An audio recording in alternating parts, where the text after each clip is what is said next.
So I'm here with Director of Football Adam Castle. So Adam, it's great to see you coming over for this afternoon's fixture. How would you summarise your thoughts on today's game?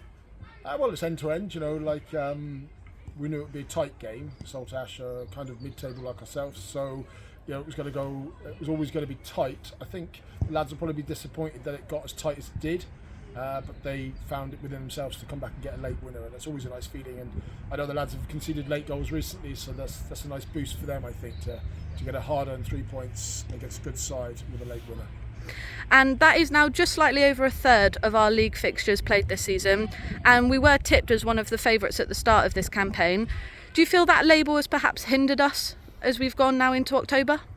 Well, look, Buckland, since I've been involved in Buckland, which was 2010, Buckland are always favourites, at the start of the season. It doesn't matter who's playing, who's managing the side. So I think it's something that we've coped with well in the past.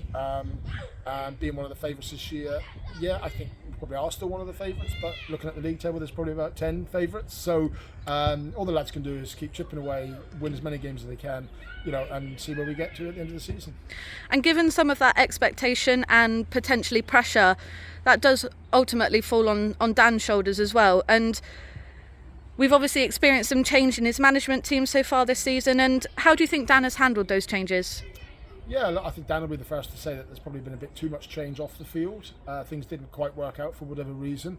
But as always, Dan is kind of the consummate professional. He thinks about things. He works hard for the club all the time. He's not a Saturday manager. He's 7 days a week, and he's handled it brilliantly. And now he's got settled. Now he's got Mark. He's Todd, Shane. He's got the club behind him.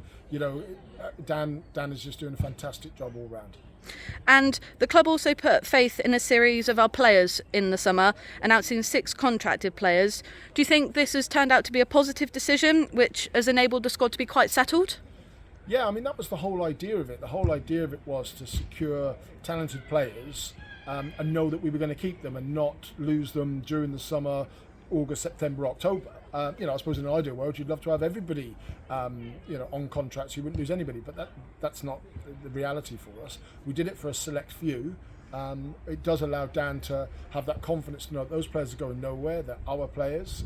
As you can see, that they're putting everything in on the pitch.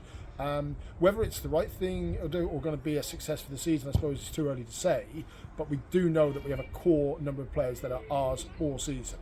And most of them are playing in the side. I know Sam come off the bench today, but Sammy's going to play an awful lot of football over the season. We're only 12 games in. We haven't started our VARs run yet. So overall, I think that the contracts have given us a nice bit of stability in the squad. Yes. And is there anything final that you'd like to add, Adam?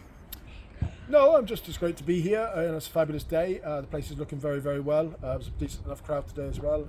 And of course the win, is great for Dan and the lads. And I wish them all the best now for the rest of the season. Brilliant. Thanks, Adam.